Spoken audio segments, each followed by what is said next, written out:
नमस्कार बच्चों, कैसे हैं आप सब। आशा करती हूँ आप सभी अच्छे होंगे, स्वस्थ होंगे, खुश होंगे और अपनी पढ़ाई भी अच्छे से कर रहे होंगे। तो जैसा कि आप सभी जानते हैं, मैं हूँ आपकी हिंदी की अध्यापिका और मैं स्वागत करती हूँ आप सभी का आईसीटी वर्चुअल क्लासरूम में। और आज हम यहाँ पर एकत्रित हुए हैं पढ़ने के लिए क्लास 9 की हिंदी। क्लास 9 की हिंदी में हम पढ़ रहे हैं समास और समास के भेदों को। तो यहाँ पर हम समास के दो भेद अभी तक पढ़ चुके हैं, अव्ययी भाव समास और तत्पुरुष समास। तो ये समास का रिवीजन हम कर रहे हैं, समास को रिवाइज हम कर रहे हैं। तो हम यहाँ पर सभी चीजों को ध्यान पूर्वक पढ़ रहे हैं। जो भी चीज हमारी छूट गई थी, जो हम पहले नहीं पढ़ पाए थे या हमें नहीं समझ में आई थी, तो हम उसे दोबारा यहाँ पर पढ़ रहे हैं। तो हमने अव्ययी भाव समास पढ़ लिया था, परिभाषित कर दिया था, एग्जाम्पल्स आपको बता दिए थे। उसके बाद तत्पुरुष समास को पढ़ा, उसकी परिभाषा हमने यहाँ पर जानी और कुछ महत्वपूर्ण पॉइंट्स हमने यहाँ पर जाने जिस तरह से हम तत्पुरुष समास को याद रख सकते हैं। और इसी में हमारा एक टॉपिक आया था कारक चिन्ह, क्योंकि कारक चिन्हों की प्रयोग के आधार पर ही, कारक चिन्हों के लुप्त होने के कारण ही हमने तत्पुरुष समास को 6 भेदों में यहाँ पर बांटा था। तो कारक चिन्ह क्या होते हैं, ये कितने प्रकार के होते हैं और किस किस परिस्थिति में इनका प्रयोग किया जाता है, यहाँ पर ये भी हमने रिवाइज किया। तो आज हम अपने बाकी के भेदों को, समास के जो बाकी के भेद हैं उन्हें हम पढ़ते हैं। और जिस तरह से इन दो समासों में हमने इनकी कुछ विशेषताएं पढ़ी, जिस कारण हम इसको समझ पाए, और उनकी भी हम कुछ विशेषताएं यहाँ पर पढ़ेंगे। तो आप सभी रेडी हो जाइए, कॉपी पेन पेंसिल लेकर हम चलते हैं स्मार्ट बोर्ड की तरफ और शुरू करते हैं अपने आज का सेशन। सभी बच्चे ध्यान पूर्वक पढ़ेंगे और समझने का प्रयास करेंगे। तो हमने यहाँ पर आपका तत्पुरुष समास के जो भेद हैं, तत्पुरुष समास के जो भी हमारे यहाँ पर भेद हैं वो हमने पढ़ लिए थे। और अब आप यहाँ पर देख सकते हैं कि हमने जो तत्पुरुष समास के भेद पढ़े उसमें हमने आपके 5 भेद पूरी तरह से क्लियर कर दिए थे। कर्म तत्पुरुष, करण तत्पुरुष, संप्रदान तत्पुरुष, अपादान तत्पुरुष, संबंध तत्पुरुष और लास्ट हमारा था अधिकरण तत्पुरुष। तो जिस आधार पर हमने 5 यहाँ पर समास पढ़े थे, वो पांचों आधार हमने क्लियर कर लिए थे। उसके बाद हमने जो छठा हमारा जो यहाँ पर भेद है तत्पुरुष समास का, उसको हमने लिखने के लिए आप लोग को कहा था। यानी कि हमने कहा कि इसमें जो इसके कारक चिन्ह हैं, जो इसके परसर्ग हैं, क्या है इसके परसर्ग, मैं और पर। ठीक है, मैं पर इसके परसर्ग हैं और इन परसर्गों का लोप हो जाता है, ये हमने यहाँ पर पढ़ा था। तो देखिए, हमने यहाँ पर परसर्गों का लोप होने की बात की थी और वो परसर्ग है मैं और पर। तो जब भी आप इस तरह के शब्द, जैसे अगर आप देखते हैं कि जहां पर जब भी आपको कोई शब्द दिए जाते हैं, जैसे अगर मैं कहूं सिर दर्द, तो आप क्या करेंगे, आप करेंगे समास विग्रह। जो सबसे हमारा पहला पॉइंट है, समास विग्रह। समास विग्रह आप करेंगे और उसके बाद आप लिखेंगे सिर में दर्द। ठीक है, घुड़सवार,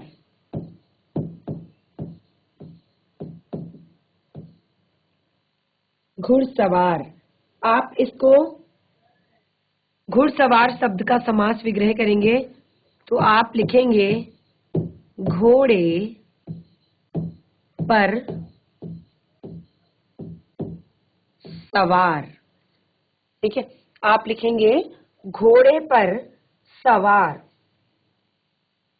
तो इस तरह से और भी बहुत सारे एग्जाम्पल हैं यहाँ पर आपके तत्पुरुष समास में, आपका अधिकरण तत्पुरुष समास के। तो जैसे आप यहाँ पर गृह प्रवेश, गृह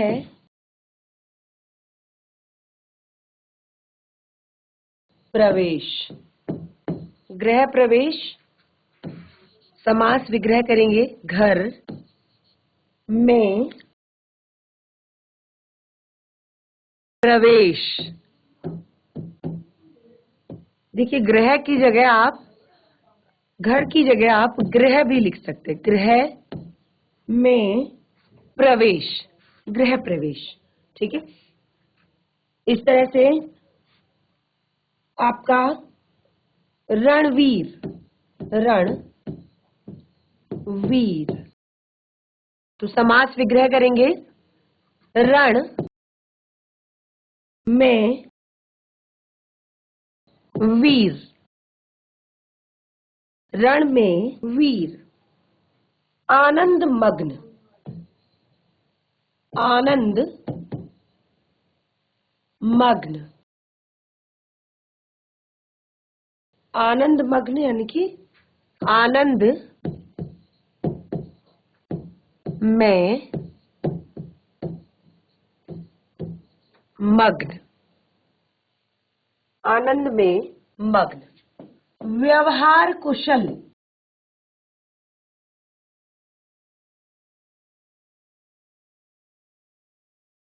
व्यवहार कुशल, तो व्यवहार कुशल को क्या लिखेंगे? व्यवहार में कुशल, व्यवहार में कुशल। दानवीर, दान में वीर।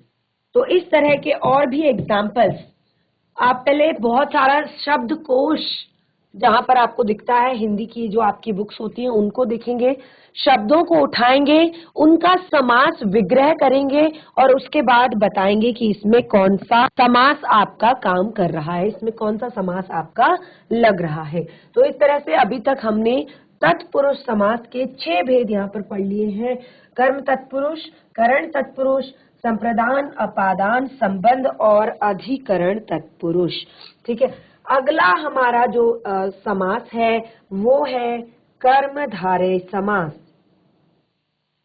अगला जो हमारा समास है वो है कर्मधारय समास।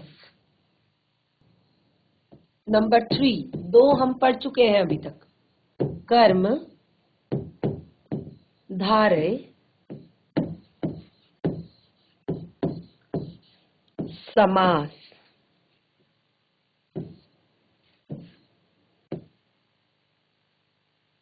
कर्मधारय समास, तो देखिए कर्मधारय समास में क्या होता है कि आपका उत्तर पद यानी कि बाद का पद जो होता है वो प्रधान होता है। इस तरह से पॉइंट बनाएंगे।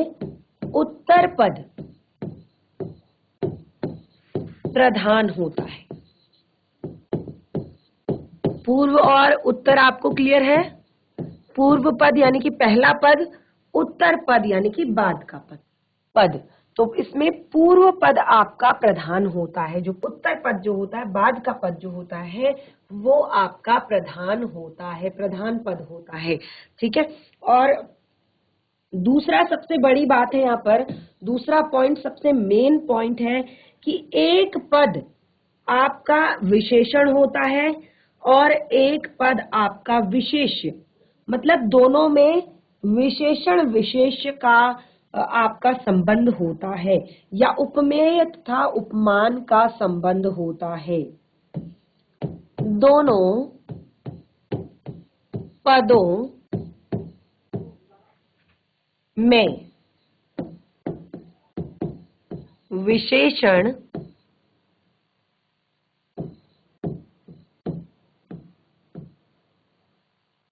विशेष्य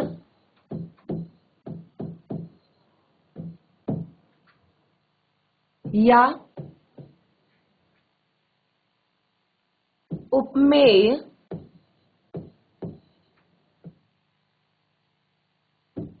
उपमान का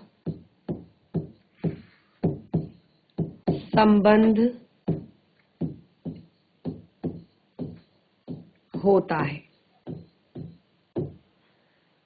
दोनों पदों में विशेषण विशेष्य या उपमेय या उपमान का संबंध होता है। उपमेय या उपमान आप लोगों को क्लियर है। जैसे ही हमने विशेषण विशेष्य कहा है, बिल्कुल उसी तरह से उपमेय और उपमान भी आपके होते हैं। तो ये चीजें आपको अच्छी तरह से क्लियर है, सारी चीजें आपको पता है। तो इन दोनों का यहाँ पर ये दोनों यहाँ पर प्रयोग किए जाते हैं, यानी कि इसको उपमेय और उपमान की तरह से पढ़ा जाता है। जैसे एग्जाम्पल,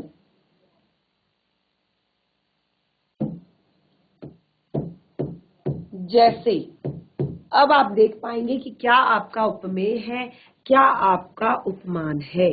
ठीक है, जैसे महादेव,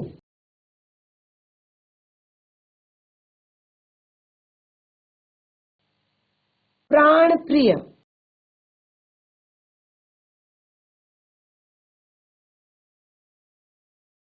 नील कमल,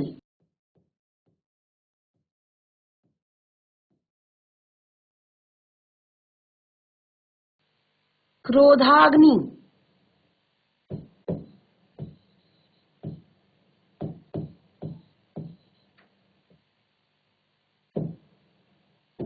तो देखिए हमने कहा कि आपका एक पद विशेषण होता है और दूसरा पद विशेष्य होता है।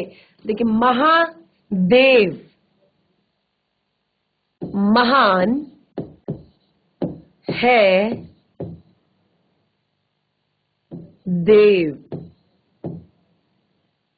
या महान है जो देव, महान है जो देव, उसे क्या कहते हैं? महादेव। महान है जो देव। ठीक है, इसी तरह से प्राण प्रिय, प्राण प्रिय, क्या कहेंगे प्राण प्रिय को? प्राणों के समान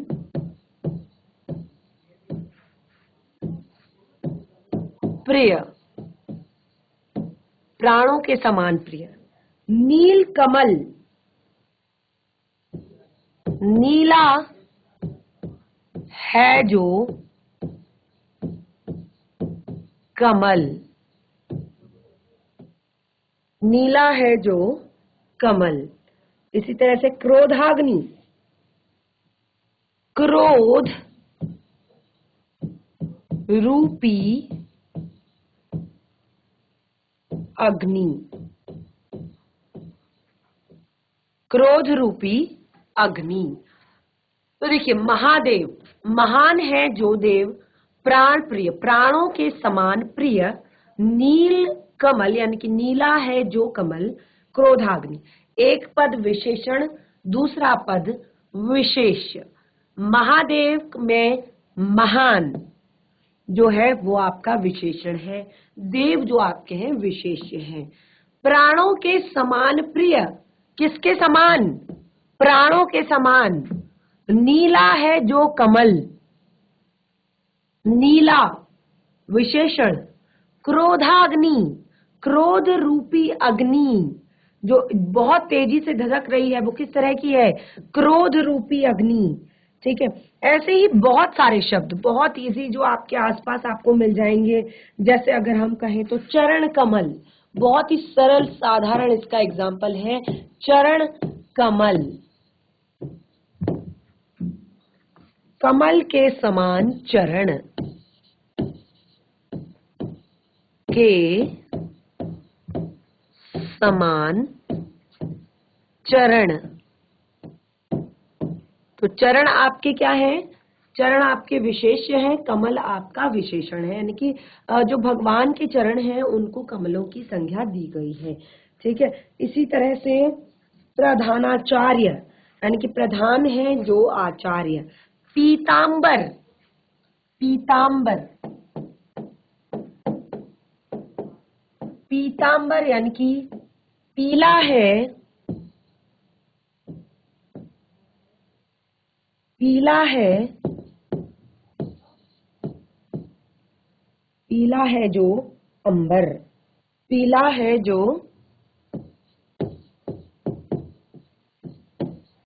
अंबर। नील गगन, ठीक है, नील गगन, उसको भी आप लिख सकते हैं, नीला है जो गगन, ठीक है।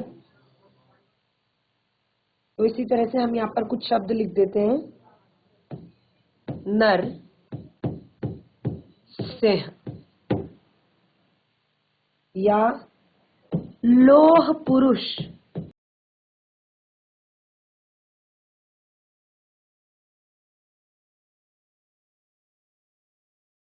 मृग नयन,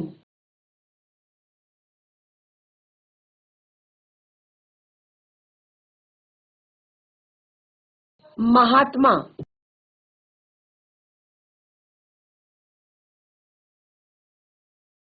महात्मा। तो इन सब का आप समास विग्रह करेंगे और लिखेंगे यहाँ पर, ठीक है। तो ये है आपके कर्मधारय समास। बहुत सारे आपके शब्द यहाँ पर दिए रहते हैं, समस्त पद आपके दिए रहते हैं, जिनका आपने विग्रह करना होता है, ठीक है। हमने यहाँ पर विशेषण और विशेष्य वाले कुछ पढ़ लिए हैं। अब यहाँ पर हम कुछ उपमेय और उपमान वाले भी पढ़ेंगे। जैसे कि हमने यहाँ पर उपमेय और उपमान वाला हमने यहाँ पर क्या पढ़ा है, नरसिंह, यानी कि नर रूपी, सिंह रूपी नर या नर रूपी सिंह, ठीक है। तो इस तरह से आपका ये जो शब्द है ये आपका उपमेय और उपमान के अंतर्गत आते हैं। अगला आपका आता है द्विगु समास। नंबर 4, द्विगु समास।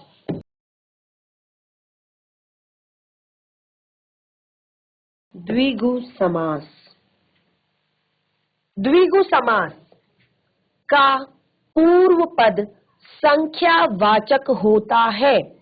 ये आप याद रखेंगे। देखिए ये पॉइंट्स इसलिए अभी मैं लिखा रही हूँ क्योंकि परिभाषित हम इनको पहले ही कर चुके हैं। अपने पहले के सेशंस में जब हमने इन्हें पढ़ा है तो बहुत अच्छे से सभी समासों की हमने यहाँ पर परिभाषा लिखी है, सबको हमने बहुत अच्छे से पढ़ा है। अब यहाँ पर केवल पॉइंट्स से हम इनको क्लियर करेंगे ताकि आप इनको फटाफट से अपने दिमाग में बिठा पाएं, अब इनको आप समझ पाएं। तो देखिए इसका सबसे मेन जो गुण है वो क्या होता है कि पहला पद संख्यावाचक होता है। पहला पद संख्यावाचक,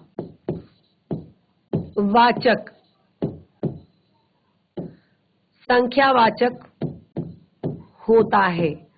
अब आपको बिल्कुल भी आगे कुछ समझने की ज्यादा जरूरत नहीं है। जहां पे आपको लगेगा कि पहला पद संख्यावाचक है और दूसरा भी बिल्कुल उसी से जुड़ा हुआ है कि आपको जो एक समस्त पद है, जो समस्त पद बनता है वो आपको किसी समूह का बोध कराता है, समाहार का बोध कराता है, ठीक है।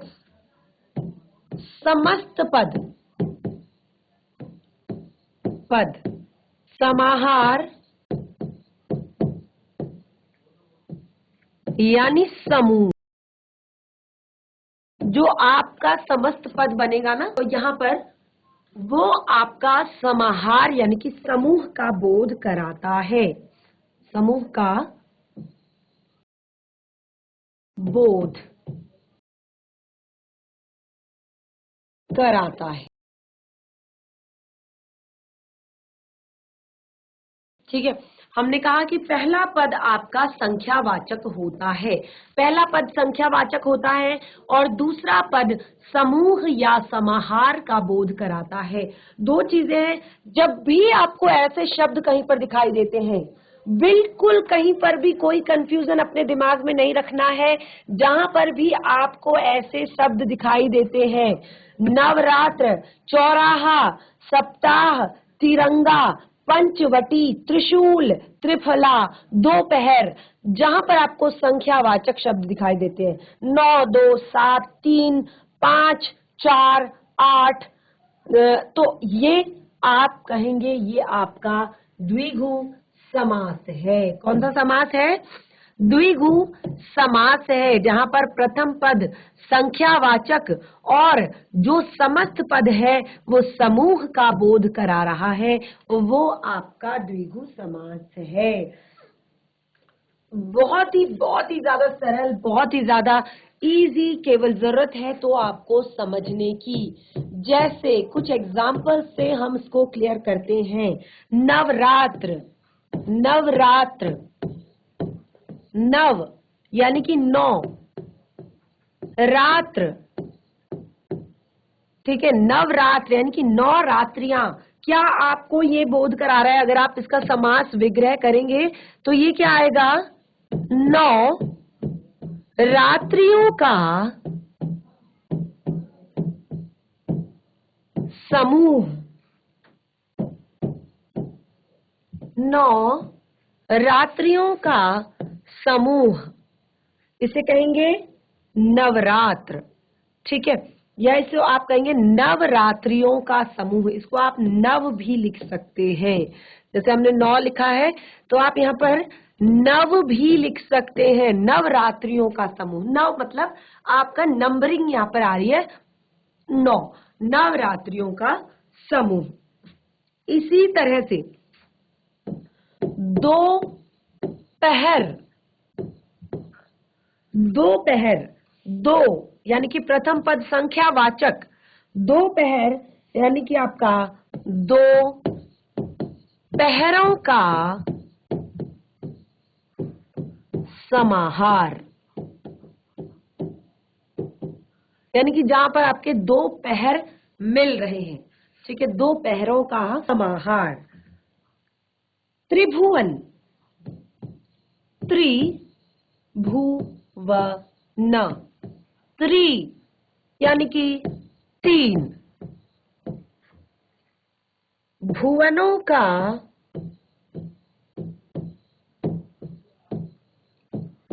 समूह। तो 3 है तो अकेला तो नहीं है, जहां पर 2, 3, 9 आ रहा है तो वो अकेला तो नहीं है, इसीलिए वो समूह या समाहार कहलाया जा रहा है, ठीक है। इसी तरह से सप्त ऋषि, सप्त ऋषि, सप्त ऋषि यानी कि सप्त 7 ऋषियों का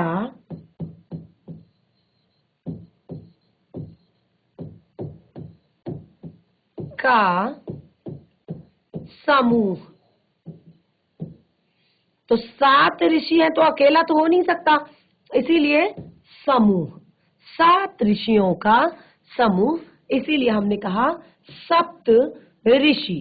तो अभी तक आपने देखा 4 एग्जाम्पल हमने यहाँ पर किए हैं। चारों में क्या है? पहला पद संख्यावाचक और जो पूरा का पूरा हमें समस्त पद दिया गया है वो किसी भी समूह या समाहार का बोध हमें करा रहा है। किसी देखिए सप्त ऋषि तो 7 ऋषि, केवल अगर ऋषि कहेंगे तो वो एक ऋषि होगा, लेकिन सप्त ऋषियों की बात की गई है तो 7 ऋषि उसमें होंगे, ठीक है। तो इस तरह से और भी बहुत सारे एग्जाम्पल हैं इसके। षठ कोण, षठ कोण, षठ यानी कि 6, कोणों का समूह, षठ कोण यानी कि 6 कोणों का समूह। एक कोण नहीं है, समूह है, 6 है यहाँ पर, तो इसीलिए समूह या समाहार का बोध किया जा रहा है। तिरंगा, तिरंगा, 3 रंगों का समूह।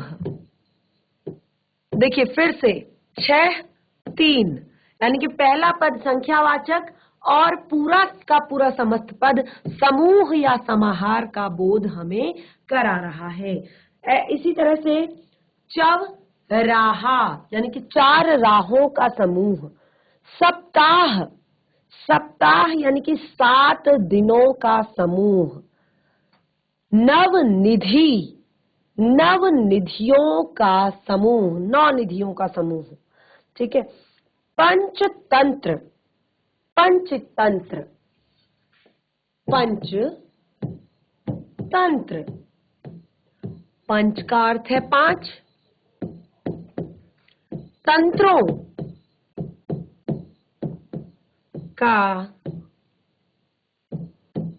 समूह। ठीक है। तो इस तरह से कुछ एग्जाम्पल्स हम यहाँ पर लिख देती हूँ। अष्टाध्यायी,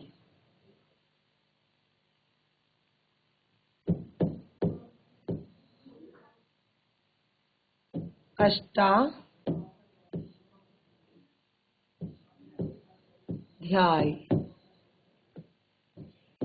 तो इसका आप समास विग्रह करेंगे। त्रिफला,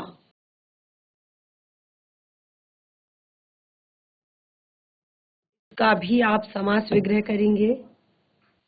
अष्टांग,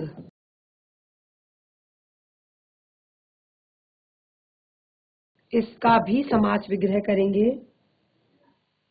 शताब्दी,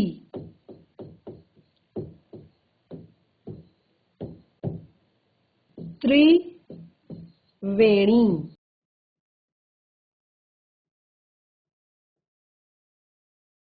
तो ये आपके लिए होमवर्क है। ये जो आपके यहाँ पर शब्द दिए गए हैं, इन शब्दों को आप स्वयं से इसका समास विग्रह करेंगे और तभी आप जान पाएंगे। तो अभी तक आपने द्विगु समास में जितने भी हमने यहाँ पर एग्जाम्पल देखे हैं, तो सभी में हमने केवल 2 चीजें आपको यहाँ पर याद रखनी कि पहला पद आपका संख्यावाचक, और जो पूरा का पूरा समस्त पद है, पूरा का पूरा जो ये समस्त पद है, ये समस्त पद आपको किसी समूह या समाहार का बोध करा रहा है। जैसे हमने कहा षठ, तो षठ मतलब होता है 6।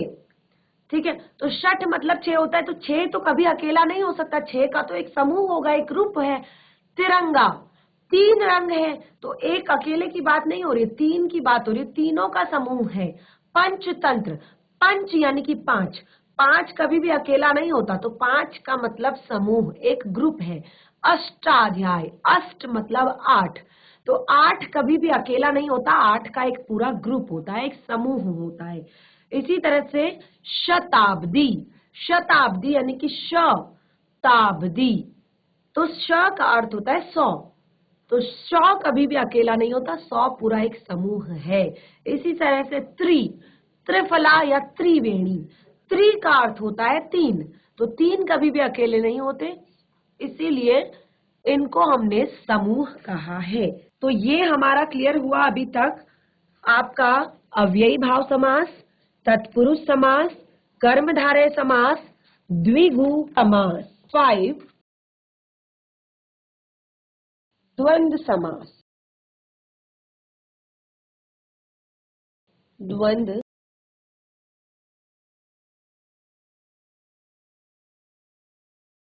समास।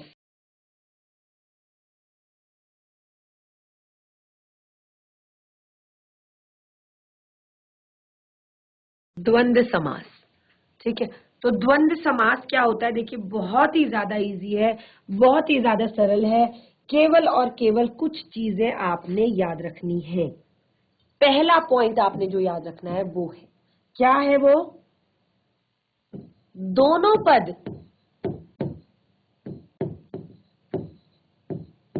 प्रधान होते हैं। सबसे ज्यादा मेन पॉइंट है, दोनों पद प्रधान होते हैं। ऐसा नहीं है कि केवल एक पद प्रधान है, पहला या दूसरा, यहाँ पर दोनों पद प्रधान है। और ये जो पद होते हैं, ये योजक चिन्हों द्वारा जुड़े रहते हैं। दोनों पद योजक चिन्हों द्वारा जुड़े होते हैं। दोनों पद योजक चिन्हों द्वारा जुड़े रहते हैं। अब देखिए, हमने कहा पहला पद प्रधान और दोनों पद, और एक तरह से देखिए दोनों पद समान होते हैं, और इनको जो यहाँ पर हम योजक शब्द कह रहे हैं, तो ये योजक शब्द आपका होता है समुच्चय बोधक अव्यय। क्या होता है? समुच्चय बोधक अव्यय। तो इस समुच्चय बोधक अव्यय से ये जुड़े होते हैं, और जब आप इनका समासीकरण करते हैं तो समासीकरण की प्रक्रिया के दौरान जो ये योजक शब्द होते हैं ये लुप्त हो जाते हैं। ठीक है, जब समास की प्रक्रिया होती है तो समास की प्रक्रिया के दौरान योजक शब्द आपके लुप्त हो जाते हैं। इस बात को आप याद रखेंगे। तो देखिए, हम एग्जाम्पल देते हैं।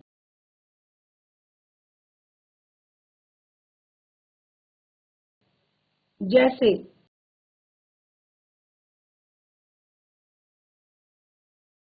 पाप पुण्य, पाप पुण्य। तो पाप पुण्य में हम उसका समास विग्रह करेंगे, पाप और पुण्य। ठीक है, हमने कहा पाप और पुण्य। तो देखिए, अब यहाँ पर हमने क्या बताया है कि दोनों ही पद प्रधान हैं। हमने क्या कहा कि दोनों ही पद प्रधान हैं। तो देखिए, पाप और पुण्य दोनों ही पद यहाँ पर प्रधान हैं। और दूसरा हमने कहा कि दोनों पद आपस में योजक चिन्हों के द्वारा जुड़े रहते हैं।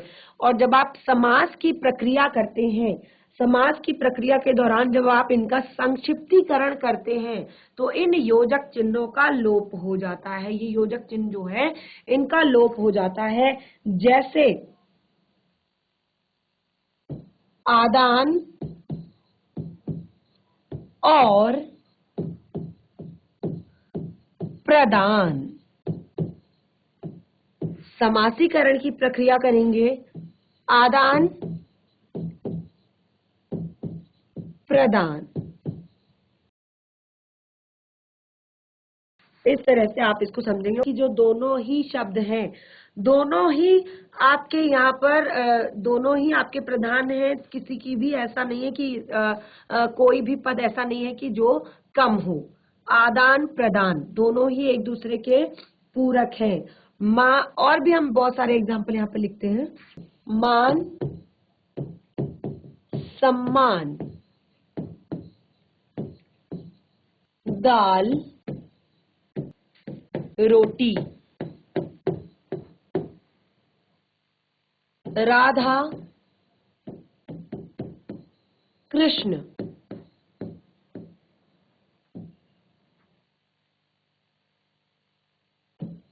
राजा रंक, आना जाना, माता पिता। समास विग्रह यदि करेंगे तो किस तरह से शब्द हमारा आएगा? मान और सम्मान,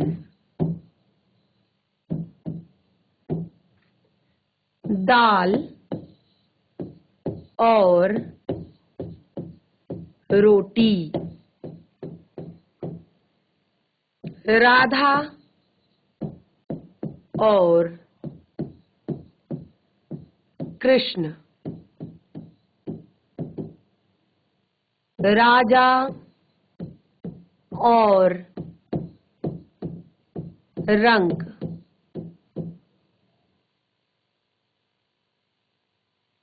इस तरह से जो एग्जाम्पल हमने यहाँ पर और दिए हैं, इनका आप समास विग्रह स्वयं से करेंगे। और कुछ और एग्जाम्पल मैं आपको यहाँ पर दे देती हूँ। यश अपयश,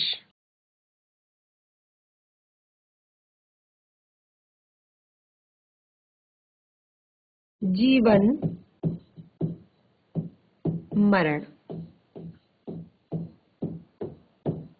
तो इनको आप होमवर्क में कीजिए, यानी कि इसका समास विग्रह करके देखिए और चीजों को घर पर रिवाइज कीजिए।